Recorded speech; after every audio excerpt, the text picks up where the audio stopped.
Every word has a story to tell. It's spelling code you'll know so well. So come along, it's Spelling with Grammarsaurus. Grammarsaurus Spelling Assessment.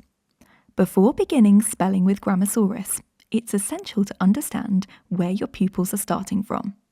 That's why we've created the Baseline Assessment Pack, a phonics-informed tool designed to help you identify which grapheme, phoneme, correspondences, or GPCs are secure and which still need support. Why assess first? A clear context. Too often, children remain in phonics interventions longer than necessary. Not because they can't spell, but because the expectations around graphemes have become unnecessarily complicated. Some phonics programs teach more than 150 so-called alternate graphemes, based on the mistaken belief that every grapheme must represent a phoneme, which has resulted in the invention of graphemes that simply don't exist. Graphemes, which are built from letter symbols, are units of spelling that represent meaning in the written form of language. Graphemes have jobs beyond showing how we might pronounce a word. These jobs are conventions of our English writing system that were thoughtfully and intentionally introduced long ago. Take words like have, stage, and rise. These are often broken into invented digraphs like VE, GE, and SE. But these graphemes don't really exist. Let's be clear, the graphemes in these words are simply HAVE, STAGERISE. Each grapheme is doing its job, signalling something about the word we need to know to understand it for meaning, reading, and spelling. The graphemes V, G, and S are already part of the basic code and help us identify a word through its pronunciation.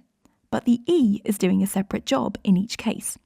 In have, it prevents the word from ending in the grapheme V, a convention introduced long ago. In stage, it signals both the long A vowel sound and the soft J sound of G. In rise, it marks the long vowel sound I of the preceding I. These are not phonics exceptions, they're examples of orthographic, morphological, and etymological conventions, features of the real English spelling system.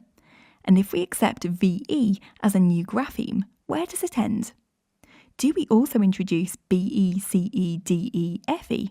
This kind of thinking leads to a never-ending list of invented graphemes that only confuse children further. What makes this assessment different? At Grammarsaurus, we believe in clear, realistic expectations. We commissioned a full review of which graphemes children actually need in order to move forward with spelling. From that, we built a reduced grapheme chart, focusing only on what really matters. This is what the baseline assessment checks. Administering the assessment. The assessment is delivered in dictation format, and it comes in two versions: Year 2, 26 words, and Key Stage 2, 35 words. To efficiently assess as many essential GPCs as possible, some compound words, such as playground, have been included. These words include more than one base, like play and ground, and were chosen for their broad range of orthographic features while remaining accessible to students. You may also choose to deliver the assessment in smaller sections. Use your professional judgment to ensure children feel supported, not overwhelmed. And if a child has very few known GPCs, do not administer the test. It will only cause unnecessary stress. Once you've completed the assessment, mark it and refer to the reduced grapheme analysis chart. Black graphemes are essential. If pupils are missing these, they must be revisited before or alongside the Spelling with Grammarsaurus program. Green graphemes are parallel objectives. These should be taught alongside the program, but not knowing them should not stop children starting spelling with Grammarsaurus. The analysis will highlight which parallel objectives are needed. It's up to the teacher to decide when to deliver them. Spelling with Grammarsaurus offers explicit instruction in morphology, etymology, and the real structure of spelling. The sooner children access this, the sooner they begin to thrive. Use the baseline assessment, identify what matters, and then start teaching what works.